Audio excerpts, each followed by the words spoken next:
যে আমরা পানাহার ত্যাগ করার মাধ্যমে, স্ত্রী সহবাস ত্যাগ করার মাধ্যমে যে আমরা রোজার বিধান পালন করছি, এটার পিছনে মূল উদ্দেশ্য হলো তাকওয়া অর্জন করা। মুত্তাকি তাকওয়া থেকে এসেছে। তাকওয়ার মুফাসসিরিন ইকরাম বলেছেন দুইটি দিক আছে, একটা হলো ভয় করা, আল্লাহকে ভয় করা, আরেকটা হলো বিরত থাকা বা বেঁচে থাকা। সত্যের সন্ধানে নির্ভীক পি নিউজ টিভি, শরিয়াতের মাসালা। নাহমাদুহু ওয়া নুসাল্লি ওয়া নুসাল্লিমু আলা রাসূলিহিল কারীম, আম্মা বা'দ, ফাআউযু বিল্লাহি মিনাশ শাইতানির রাজীম, বিসমিল্লাহির রহমানির রহিম। ইয়া আইয়ুহাল্লাযীনা আমানু কুতিবা আলাইকুমুস সিয়াম কামা কুতিবা আলাল্লাযীনা মিন ক্বাবলিকুম লাআল্লাকুম তাত্তাকুন। সাদাকাল্লাহু মাওলানাল আযীম ওয়া সাদাকা রাসূলুহুন নবিয়্যুল হাবিবুল কারীম। প্রিয় দর্শক শ্রোতা, যে যেখান থেকে দেখছেন, পি নিউজ টিভির পক্ষ থেকে আপনাদের সবাইকে আন্তরিক প্রীতি, শুভেচ্ছা ও মোবারকবাদ। পবিত্র মাহে রমজানে আমাদের মনের নানাবিধ প্রশ্নের উত্তর জানার জন্য আজ আমাদের স্টুডিওতে উপস্থিত হয়েছেন দেশের প্রথিতযশা দুইজন খ্যাতিমান আলেমে দ্বীন।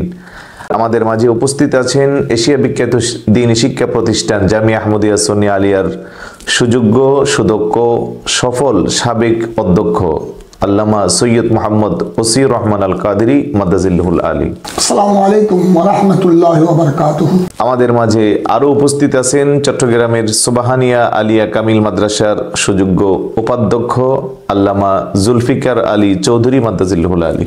আসসালামু আলাইকুম ওয়া রাহমাতুল্লাহি ওয়া বারাকাতুহু। প্রিয় দর্শক, রমজানকে কেন্দ্র করে আমাদের ইবাদতের যেই আমেজ বা রমজান একটি ইবাদতের মৌসুম, কিন্তু সেই ইবাদতগুলো যদি আমাদের অজানা বিষয়গুলো জানার মাধ্যমে হয়, তাহলে আমাদের মনে আরো তৃপ্তি এবং আগ্রহ বৃদ্ধি পায়। সেই দৃষ্টিভঙ্গি থেকে আপনাদের মনের নানাবিধ প্রশ্নগুলো নিয়ে আমরা উপস্থিত হয়েছি, আর উত্তর দেওয়ার জন্য তো ইতিমধ্যে আপনারা দেখেছেন বিজ্ঞ আলেমে দ্বীন আমাদের সাথেই আছেন।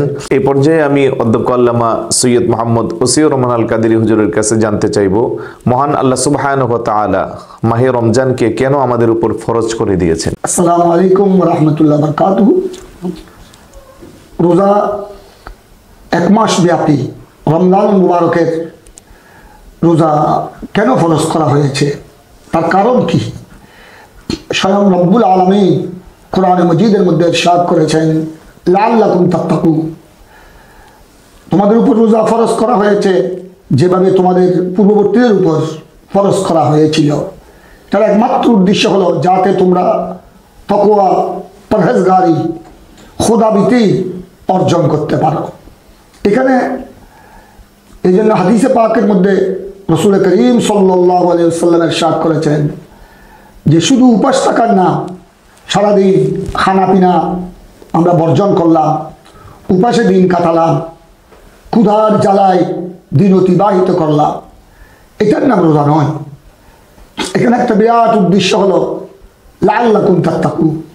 এই সিয়াম সাধনার মাধ্যমে আমরা সুবহে সাদেক থেকে সূর্য অস্ত যাওয়া পর্যন্ত যে আমরা পানাহার ত্যাগ করার মাধ্যমে, স্ত্রী সহবাস ত্যাগ করার মাধ্যমে যে আমরা রোজার বিধান পালন করছি, এটার পিছনে মূল উদ্দেশ্য হলো তাকওয়া অর্জন করা।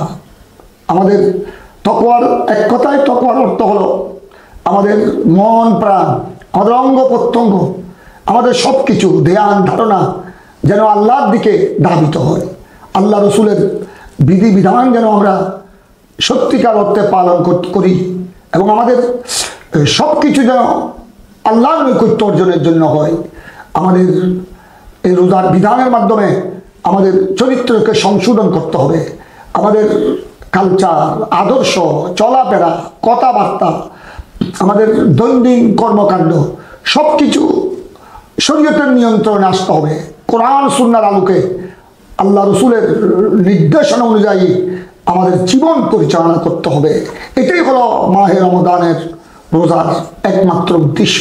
এই জন্য এই আয়াতের ব্যাখ্যায় মুফাসসিরিন হযরত বলেছেন যে রোজা শুধু আমরা যেটা শারীরিক রোজা পালন করি, খানা পিনা পানাহার বর্জন করলাম, স্ত্রী সহবাস রোজা অবস্থায় বর্জন করলাম, এটা হলো আমাদের জিসমানি রোজা, শরীরের রোজা, শারীরিক রোজা। আরেকটা তার একটা বাতিল দিক রয়েছে, আভ্যন্তরীণ একটি দিক রয়েছে।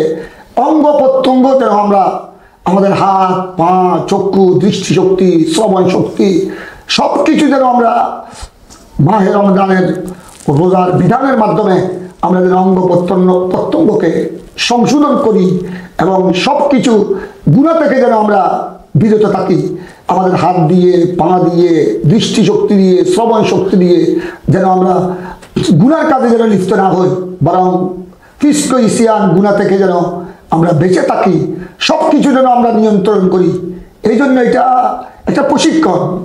1 মাস রমজানের রোজা এটা আমাদের জন্য, মুসলিম মিল্লাতের জন্য একটা বিরাট প্রশিক্ষণ। প্রশিক্ষণ ছাড়া যেভাবে একজন পুলিশ, সেনাবাহিনী কেউ একজন উপযুক্ত যোগ্যতা অর্জন করতে পারে না, ঠিক তদ্রূপ আমরা মাহে রমজানের এই 1 মাস ব্যাপী এই প্রশিক্ষণের মাধ্যমে আমরা আল্লাহর নৈকট্য অর্জন করতে পারবো। মাশাআল্লাহ, অত্যন্ত চমৎকার করে আমাদের অধ্যক্ষ মহোদয় আমাদেরকে রোজা ফরজ হওয়ার কারণ আমাদের সামনে উপস্থাপন করেছেন। প্রিয় দর্শক, শুধু উপবাস থাকার নামই রোজা নয়, বিজ্ঞ আলোচক আমাদেরকে যে মেসেজটা দিয়েছেন, আমাদের রোজার পাশাপাশি নিজের সব কিছুকে সংযমের মধ্যে আনতে হবে।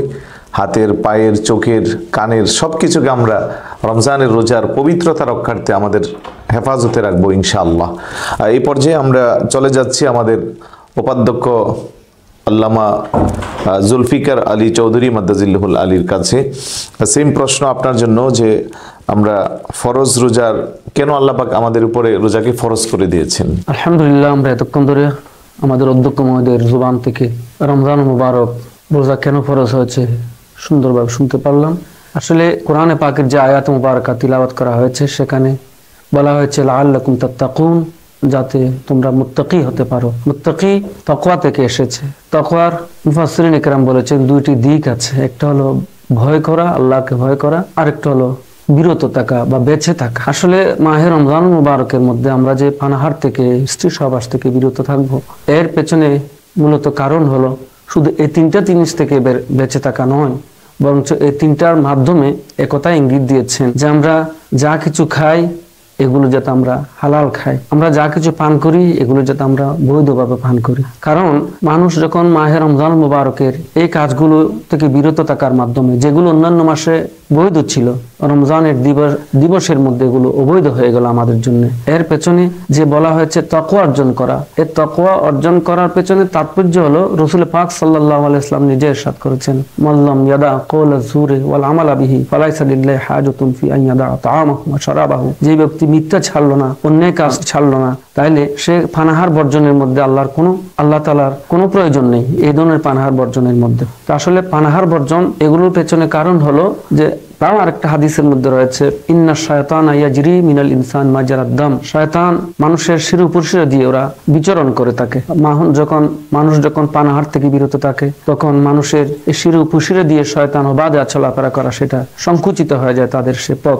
মানুষ শয়তানের সে কুমন্ত্রণা থেকে, শয়তানের ওয়াসওয়াসা থেকে মানুষ 1 মাস ব্যাপী যখন নিজেকে রক্ষা করতে পারে, তখন এর মাধ্যমে হুজুর যে কথা বলেছেন, যেটা আমাদের জন্য প্র্যাকটিস বা অনুশীলনের মাস, এর মাধ্যমে আমরা বাকি যে 11 মাস, সেই বাকি 11 মাসের মধ্যে এই শয়তানের কুমন্ত্রণা থেকে নিজেকে রক্ষা করতে পারবো। সাথে সাথে যে রমজানের মধ্যে আমরা যে অভুক্ত অবস্থায় থাকি দিনের বেলায়, যে আমরা পানাহার করি না, এর মাধ্যমে এদেশের অভুক্ত মানুষ যারা আছে, গরিব মানুষ যারা আছে, গরিব মানুষের, অভাবী মানুষের, অভুক্ত মানুষের সেই দুঃখের সাথে আমরা নিজেকে শরীক করতে পারি, তাদের সেটা উপলব্ধি করার, অনুভব করার সেই সুযোগ আমাদের হয়, যার প্রতি গরিব দুঃখী মানুষের সহানুভূতি সৃষ্টি হয়। তো এই রমজানের মূলত উদ্দেশ্য শুধু এক নয়, এটা বহুমুখী উদ্দেশ্যে কোরআনে কারীম আল্লাহ পাক আমাদের জন্য রমজানের রোজা ফরজ করেছেন। তো এই সবগুলো উদ্দেশ্য যদি আমরা অর্জন করি, এই সবগুলো লক্ষ্যকে সামনে রেখে যদি আমরা রোজা পালন করি, তাহলে আমাদের রোজা সার্থক। অন্যথায় আমাদের সেই রোজার কোনো মূল্য আল্লাহর কাছে থাকবে না। আল্লাহ আমাদেরকে সত্যিকার অর্থে রমজান মুবারকের সেই রোজাগুলো পালন করার তৌফিক দান করুন।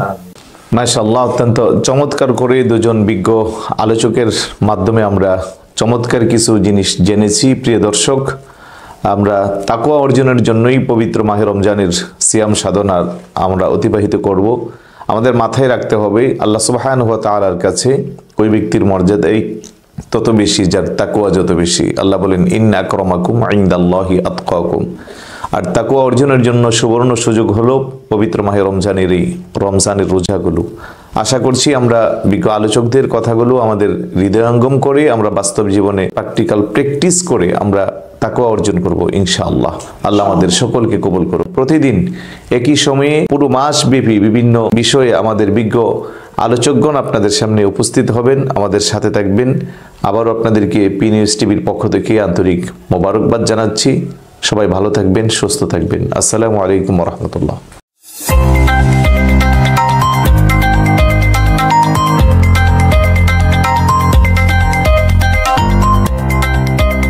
সত্যের সন্ধানে নির্ভীক, পি নিউজ টিভি।